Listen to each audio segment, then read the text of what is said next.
ሰላም ጤና ይስጥልን የቻናላችን ቤተሰቦች፣ ዛሬ የምናወራው ስለ አንድ ተራ ፍራፍሬ ሳይሆን በዓለም ላይ ታምረኛው ፍራፍሬ ተብሎ ስለሚጠራው ስለ አፕል ወይንም ፖም ነው።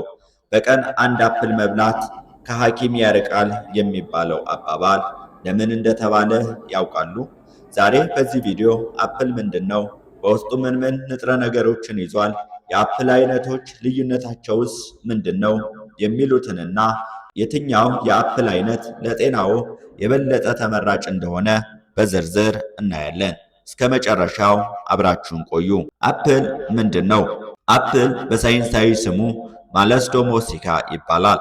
በመጀመሪያ በመካከለኛው እስያ የተገኘ ሲሆን ዛሬ ግን በዓለም ዙሪያ ከ7500 በላይ የሚቆጠሩ የአፕል ዝርያዎች አሉ።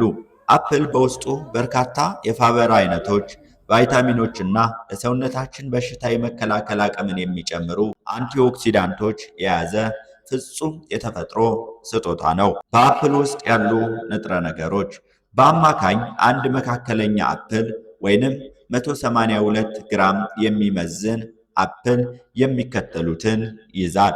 95 ግራም ካሎሪ፣ 25 ግራም ካርቦሃይድሬት፣ 4.5 ግራም ፋይበር፣ 14% ቫይታሚን ሲ፣ 6% ፖታሺየም እና 5% ቫይታሚን ኬ ይይዛል።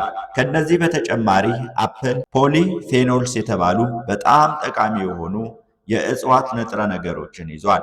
እነዚህ ንጥረ ነገሮች በተለይ በአፕሉ ልጣጭ ላይ ስለሚገኙ አፕሉን በልጣጩ መመገብ እጅግ ይመከራል። ዋና ዋና የአፕል አይነቶችና ልዩነታቸው በዓለም ላይ ከ7500 በላይ ዝርያዎች ቢኖሩም በገበያ ላይ በብዛት የሚገኙት ሶስት ዋና ዋና አፕሎች ናቸው። ቀይ አፕል ወይንም ሬድ ዴሊሺየስ በጣም ጣፋጭና ለስላሳና ከፍተኛ አንቲኦክሲዳንት አለው። አረንጓዴ አፕል ቆምጣጣ እና ጠንከር ያለ ነው። ዝቅተኛ ስኳርና ከፍተኛ ፋይበርም አለው። ቢጫ ወይንም ጎልደን አፕል መካከለኛ ጣፋጭነት አለው። ለምግብ ዝግጁነትና ለጁስ ይመከራል። ልዩነታቸው ቀይ አፕል አንቶሲያኒን የተባለ ቀለም ስላለው ለልብ ጤና በጣም ጥሩ ነው።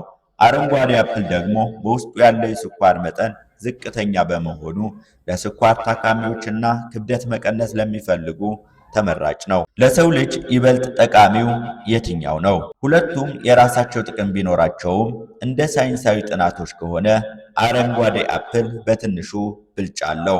ምክንያቱም ዝቅተኛ ስኳር ስላለው የደም ስኳርን አያናውጥም።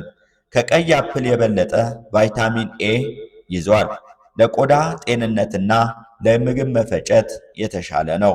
ነገር ግን ቀይ አፕል ደግሞ ሕዋሶቻችን እንዳይጎዱ የሚከላከሉ አንቲኦክሲዳንት በብዛት ይዟል።